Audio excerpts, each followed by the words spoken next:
केंद्रीय मंत्री प्रहलाद सिंह पटेल ने रेलवे स्टेशन पर 100 फीट ऊंचे राष्ट्रीय ध्वज का अनावरण का ध्वजारोहण किया।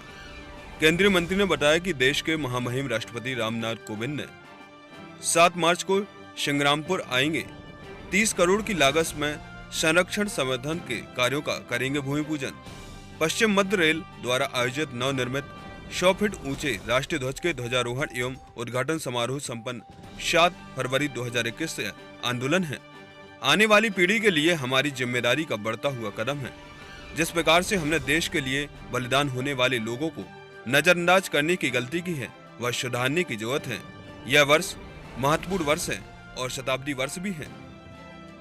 इस दौरान केंद्रीय सांस्कृतिक एवं पर्यटन राज्य मंत्री प्रहलाद पटेल ने पश्चिम मध्य रेल द्वारा आयोजित नवनिर्मित 100 फीट ऊंचे राष्ट्रीय ध्वज के ध्वजारोहण एवं उद्घाटन समारोह में किए।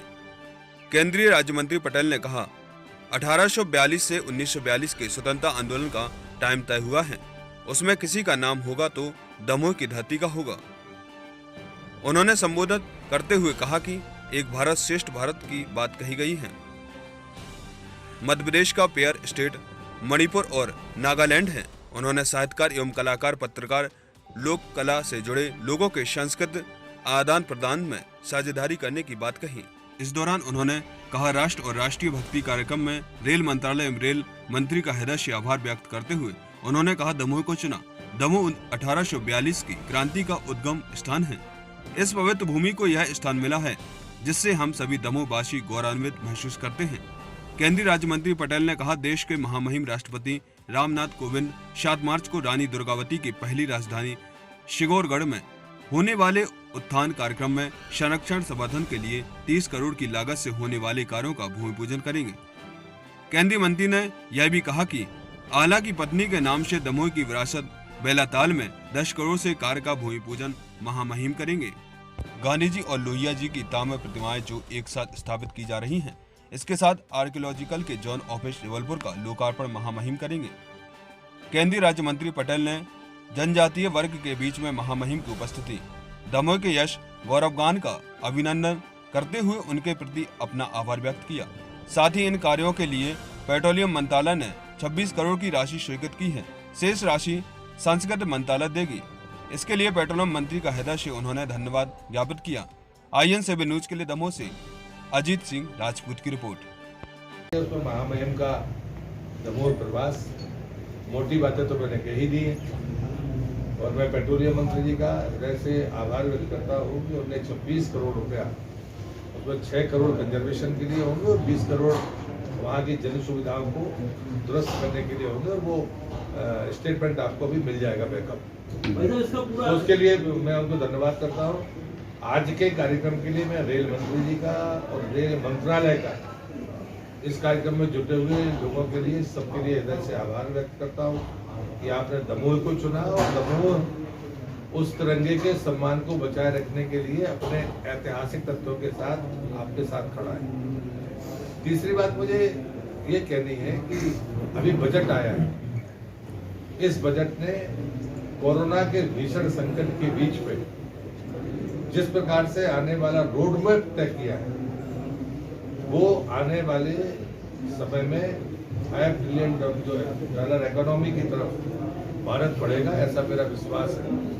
और मैं वो व्यक्ति हूँ जिसके पास में पर्यटन मंत्रालय है। इस पूरे कोरोना के समय में अगर किसी का सर्वाधिक नुकसान हुआ या जो वास्तव में जिसका आकलन नहीं हो सकता, मेरा सिर्फ भारत का नहीं पूरी दुनिया का, लेकिन उस सब के बावजूद भी मैंने कोरोना के बीच में कहा था, हम अपने आंकड़े को बदलने के लिए तैयार नहीं हैं। हम 65वें स्थान से 34वें स्थान पर मोदी जी के पहले कार्यकाल में आए हैं। हमारी यात्रा 34वें स्थान से 1 की तरफ जाने की है, जिसमें मैं कोई तब्दीली करने के लिए तैयार नहीं हूँ।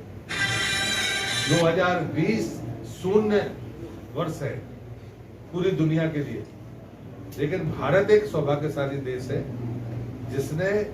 जिसके वैज्ञानिकों ने कोरोना की वैक्सीन दुनिया को नंबर 1 पर दी। 1 नहीं 2 और अभी 7 आने वाले शायद महीने भर के भीतर 7 वैक्सीन हम देश के पास और होंगी। जो इससे बड़ी बात है जो प्रधानमंत्री के नेतृत्व में हुई है, ये भी बजट का ही हिस्सा है क्योंकि हमने 5 छोटे छोटे बजट के पहले दिए।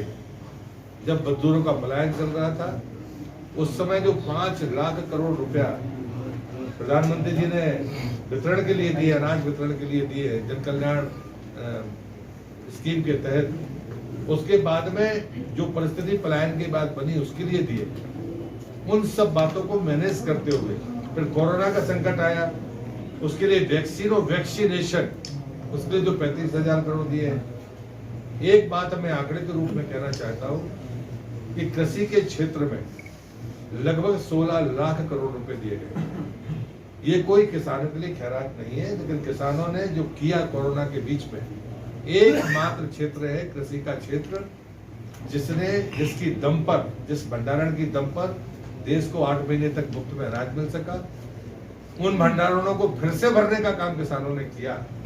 इसका मतलब है कि हमारी अर्थव्यवस्था की रीढ़ की हड्डी खेती ही है।